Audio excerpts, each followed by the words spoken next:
Bonjour à tous, comme promis, voici une petite vidéo qui va vous rappeler le fonctionnement de Dropbox. Alors, première chose, si vous voulez voir cette vidéo un peu plus grande sur votre écran, c'est très simple. Il suffit d'aller voir là en bas, il y a un petit rectangle, comme ça, dont seuls les coins sont représentés. Il vous suffit de cliquer dessus et à ce moment-là, la vidéo apparaîtra en grand sur votre écran.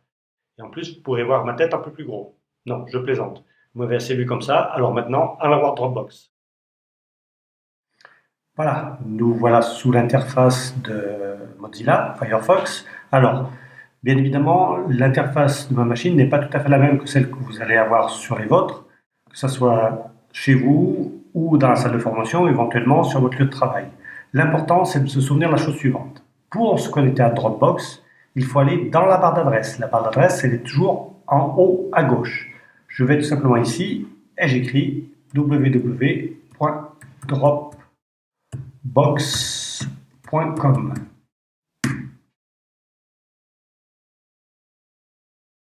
Je tombe sur cette interface-là.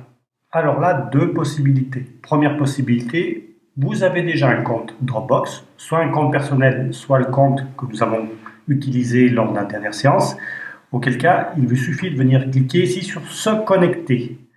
C'est ce que l'on va faire. Si je veux me connecter, je vous le rappelle, les codes sont les suivants. L'identifiant, c'est fc cruz.fr. Et le mot de passe, c'est FC Cruz, tout en minuscule. Et je clique sur Se connecter.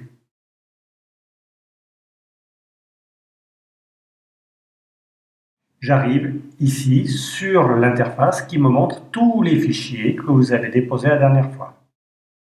Si vous souhaitez en rajouter, c'est très simple, il suffit de cliquer sur Transférer, de choisir le fichier que vous voulez rajouter, fichier qui est sur votre machine. Par exemple, ici, je vais choisir cet exemple pour le Crous et je clique sur Ouvrir. Et ensuite, je clique sur OK une fois que cette zone-là est devenue jaune pour m'indiquer que le fichier a bien été téléchargé. Je clique sur OK et je vois mon fichier exemple pour le Crous. Bien évidemment, tous les gens qui accèdent à ce compte, donc tous les gens de la formation, peuvent voir vos documents.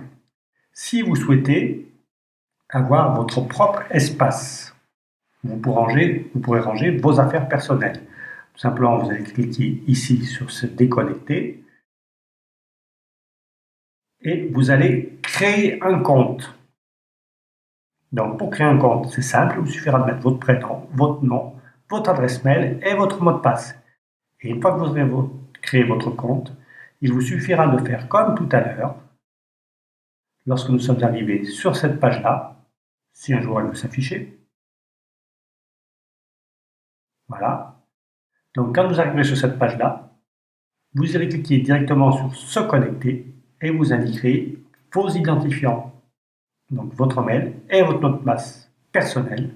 Comme ça, vous aurez accès à uniquement vos affaires à vous. Voilà, allez, bonne formation. Je vous laisse entre les mains d'autres formateurs experts. Peut-être qu'un jour on se recroisera dans une formation future. À bientôt.